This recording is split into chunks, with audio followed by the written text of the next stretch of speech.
of the People's Republic of Bangladesh. কক্সবাজারে রোহিঙ্গাদের নিয়ে শুরু হওয়া ৩ দিনের আন্তর্জাতিক সংলাপের মূল অধিবেশনে যোগ দিয়েছেন প্রধান উপদেষ্টা ডক্টর মোহাম্মদ ইউনূস। সেখানে উদ্বোধনী বক্তব্য রাখেন তিনি। কক্সবাজারের ইনানীতে বে ওয়াচ হোটেলে গতকাল থেকে শুরু হয়েছে ৩ দিনের এই সম্মেলন। এর আগে সোমবার সকাল ১০টার দিকে বাংলাদেশ বিমানের একটি ফ্লাইটে প্রধান উপদেষ্টা কক্সবাজার বিমানবন্দরে পৌঁছান।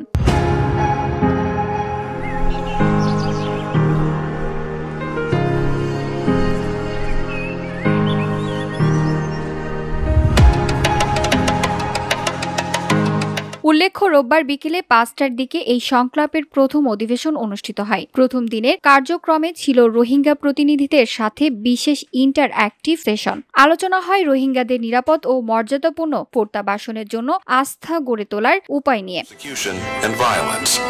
রোহিঙ্গা প্রতিনিধিরা অভিযোগ করেন, আন্তর্জাতিক সম্প্রদায়ের নীরবতায় দিনের পর দিন শরণার্থী জীবনে থাকতে বাধ্য হচ্ছেন তারা। সম্মেলনে অংশ নিয়েছেন দেশি বিদেশি বিশ্লেষক, কূটনৈতিক, রাজনৈতিক, আন্তর্জাতিক সংস্থা, শিক্ষাবিদ ও রোহিঙ্গা জনগোষ্ঠীর প্রতিনিধিরা।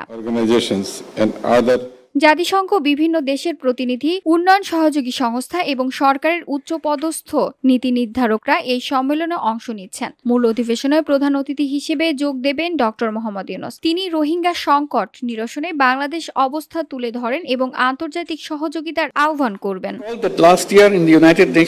VOD Bangla news desk. I made a 3-point proposition to address the Rohingya crisis.